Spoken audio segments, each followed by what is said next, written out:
விஜி, ஆ சித்தி, பாத்திரத்தெல்லாம் இப்படி போட்டு உடைக்க கூடாது. ஆமா, நீ சமைக்கிறேன்னு தானே சொல்லிட்டு வந்த. இங்க வந்து நின்னு நீ பாட்டுக்கு புலம்பிக்கிட்டு இருக்க. என்னாச்சு உனக்கு? யார் உன்னை என்ன சொன்னாங்க? வேற யாரு? அந்த வீரா காத்த ஜாட பேசுறா சித்தி. நானும் மனசுதானே, எப்படித்தான் பொறுமையா போறது? எனக்கு அப்படியே வர்ற கோவத்துக்கு அவள. ஏய், என்ன பேசுற நீ? ஏய், என்னடி பண்ணுவ? மொண்டை ஒடிச்சிரும் உன்னை. என்ன பண்ணுவ நீ? ஏய் பிருந்தா, விடு விடு. என்ன பண்ற நீ? பின்ன என்ன சித்தி, என் அக்காவை ஏதோ சொல்லிட்டு இருக்கா. உனக்கு வர கோவத்துக்கு என்னடி பண்ணுவ? என்ன பண்ணுவேன்னு கேக்குற? அடிச்சிருவியா? மொவள வாயெல்லாம் உடைச்சிருவேன். நீ இப்ப இங்க இருந்து போறியா இல்லையா? நான் பேசிக்கிறேன், நீ போ. சித்தி, கொஞ்சம் அடங்கி இருக்க சொல்லுங்க, இல்ல அடக்கமாக்கிருவேன். சரி சரி, நீ போ.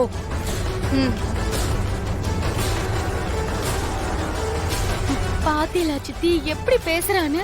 நான் அப்படி என்ன சொல்லிட்டேன்? அவளா இருந்ததுனால பேச்சோட விட்டுட்டு போனா. இதே நீ பேசினத மாறன் கேட்டிருந்தானா 2 அறை கொடுத்திருப்பான். என்ன பேசுறன்னு உனக்கு புரியாதா? ஆமா, நீ என்ன நினைச்சிட்டு இருக்க? எப்ப பார்த்தாலும் வீராவை பத்தி ஏதாவது சொல்லிக்கிட்டே இருக்க. இங்க பாரு, முறையில வேணா நீ மூத்தவளா இருக்கலாம், ஆனா குணத்துல எப்பவுமே வீராதான் மூத்தவ. வாய்க்கு வந்ததெல்லாம் பேசுற. முதல்ல ஒரு குடும்பத்துக்குள்ள அவங்கள பத்தி பேசுறது, இவங்கள பத்தி பேசுறதுன்னு அந்த பழக்கமே இருக்க கூடாது. வேலையை பாரு.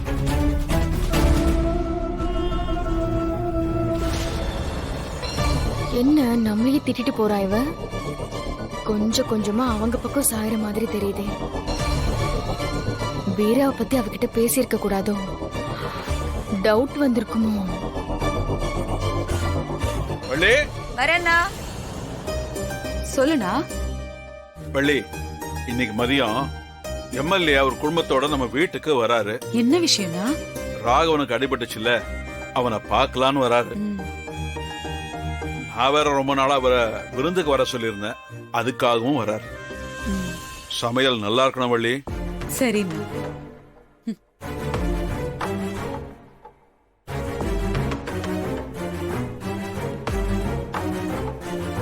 விஜி, என்ன விஜி இன்னும் கொத்தமல்லியே கிள்ளிக்கிட்டு இருக்க? வள்ளிமா. மத்த வேலையெல்லாம் எப்போ?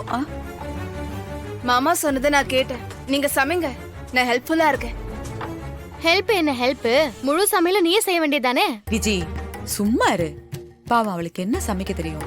நம்ம சமைச்சுக்கலாம். பின்ன என்ன சித்தி, எல்லாத்துக்கும் போட்டிக்கு வந்துட்டு இருக்கா. வாய் தான் காது வரைக்கும் நீளுது, கையும் அப்பப்ப அடுத்தவங்களை அடிக்கிறதுக்கு நீளுது. அப்படின்னா சமைக்க வேண்டியதுதானே? எல்லாத்துக்கும் போட்டிக்கு வராகலாம், ஆனா சமைக்க நான் மட்டும் கசக்குதாமா? ஏய், நீ ரொம்ப ஓவரா பேசிட்டு இருக்க. என்ன, நீ சமைச்சா யாரும் வாயில வைக்க முடியாது.